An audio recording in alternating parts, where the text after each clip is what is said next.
7:20 বাজে, এখনও কিয়ান ওঠেনি। ওকে তুলতে এসেছি।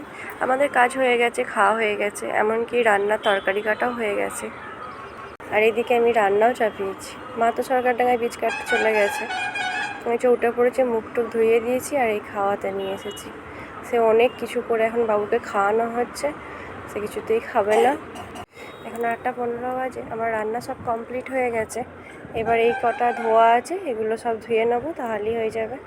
কারণ ঝাঁট মোছামুছি সব কিছুই হয়ে গেছে, কিছু আর বাকি নেই গো। এগুলো ধুয়ে আর দাদুকে ভাতটা দিয়ে আমি বেরিয়ে পড়বো। এই যে টিফিনে দাদুকে ভাতটা দিয়ে দিয়েছি, এই ব্যাগটাতে এবার ভরে দেবো। আর এই যে কাচাকুচি বলেছিলাম হয়ে গেছে, এগুলো এবার মেলতে এসছি ছাদে। ছাদে মেলা হয়ে গেছে, পুরো ছাদটা ভর্তি হয়ে গেছে। এত কাজ করার মাঝে আমি গাছে জল দিতেই ভুলে গেছি। তারপরে এখন গাছে জলটা দিলাম। প্রায় 9টা 9:30 বাজে এখন। তো কিয়ানের জন্য একটু রুটি করে নিয়ে যাচ্ছি, টিফিনেই নিয়ে যাচ্ছি, ওখানে গিয়ে খাইয়ে দেবো। কারণ ও একটু আগে দুধ মুড়ি খেলো, তাও তাড়াতাড়ি খাবে না। আর এটা একটু আলু ভাজা সন্দেশ নিয়েছি, ব্যাস প্যাকিং হয়ে গেছে। ওর জন্য জামা, জল আর ওই নাকে স্প্রেটা নিয়ে যাচ্ছি, একটু সর্দি পড়া করেছে। রেডি হয়ে বসে আছি, টোটোর জন্য অপেক্ষা করছি। টোটো এলে নিচে যাব। ও ততক্ষণ এটাই দুলছে। ও যখন 1 বছর বয়স তখন এই দোলনাটা আমার আব্বা করে দিয়েছিল। সেই থেকে এখনও আছে, ভালোই স্ট্রং আছে, কারণ ওটা লোহার ফ্রেমটা তো। তারপরে এই যে টোটো এসে পড়েছে, চেপে পড়েছি, বেরিয়ে পড়ছি এবার।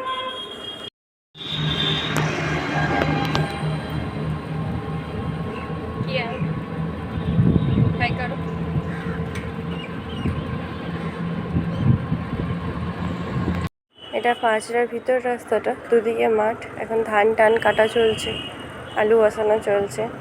রাস্তাটা এত খারাপ হয়ে গেছে, এত লাফাচ্ছে, ভীষণ খারাপ হয়ে গেছে। রাস্তাটা ভেঙে গেছে, আগে এতটা ছিল না, এই রিসেন্টলি খারাপ হয়ে গেছে। আগে আমাদের এ বাড়িতে বীজ আনা হতো, নিয়ে যাওয়ার অসুবিধার জন্য এখন সব বীজই ওখানে রাখে, তাই ওখানে গিয়েও কাটতে হয়।